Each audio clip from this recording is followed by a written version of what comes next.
أعوذ بالله من الشيطان الرجيم. بسم الله الرحمن الرحيم.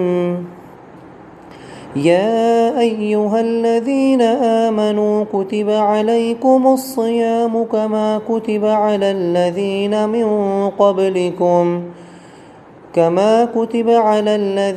من قبلكم لعلكم تتقون. أياما معدودات. فمن كان منكم مريضا أو على سفر فعدة من أيام أخر. وعلى الذين يطيقونه فدية طعام مسكين.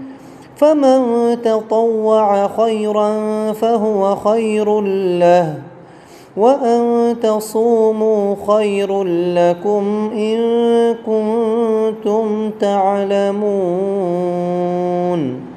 صدق الله العظيم.